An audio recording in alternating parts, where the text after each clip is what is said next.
இறந்த வரலட்சுமியினுடைய குடும்பத்திற்கு அதிகமான தொகை வந்து இன்னும் கொடுக்க வேண்டும், பத்தாது அப்படின்னு நீங்களே சொல்கிறீங்க. இது ஒரு தனியார் நிறுவனம் வந்து தூய்மை பணியாளர்களை வந்து கண்ட்ரோல் பண்ணுறதுனால தானே இதை நம்ம ஒரு கோரிக்கையாக வைக்க வேண்டியிருக்கு. இதுவே அவங்களோட ஜாப் ஒரு பெர்மனண்ட்டாக இருந்ததுன்னா அரசாங்கம் கொடுக்க வேண்டியது தானாக வந்துவிடும் அல்லவா? அரசு ஊழியர்கள் இருந்தால் கூட அரசாங்கம் அப்படி பெரிதாக எதுவும் இழப்பீடு தருவதில்லை.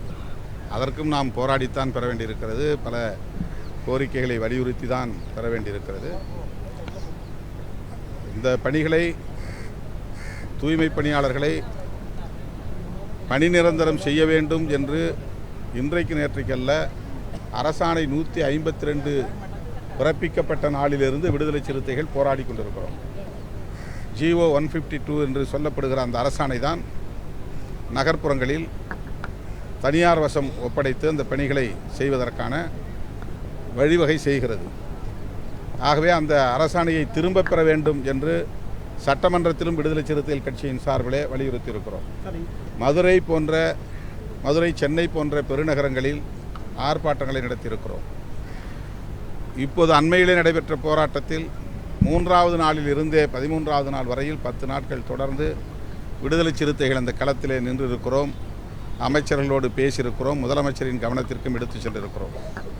ஆகவே இவர்களை பணி நிரந்தரம் செய்ய வேண்டும் என்கிற தொழிலாளர்களின் கோரிக்கைகளை நாங்கள் ஆதரித்து கொண்டே மாற்று கருத்தாக இந்த பணிகள் 90 விழுக்காடு அல்லது 100 விழுக்காடு ஒரு குறிப்பிட்ட சமூகங்களை சார்ந்தவர்களுக்கானதாகவே நிரந்தரப்படுத்தப்படுவதாக இருக்கக்கூடாது, அது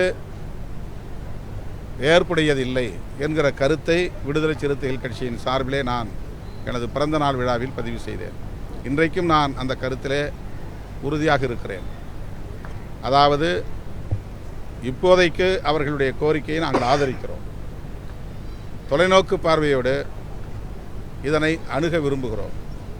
எந்திரமயமாக்குவதன் மூலம் இதில் ஒரு குறிப்பிட்ட சமூகத்தினர் மட்டுமே வேலை செய்யக்கூடிய சூழல் தகர்க்கப்படும்.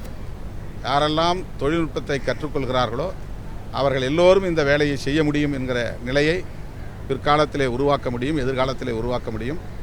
அந்த அடிப்படையில் தான் விடுதலை சிறுத்தைகள் இந்த பணியை ஒரு குறிப்பிட்ட சமூகத்தினருக்கானதாக நிரந்தரப்படுத்தி விடக்கூடாது என்று கூறுகிறோம். அவ்வளவுதான்.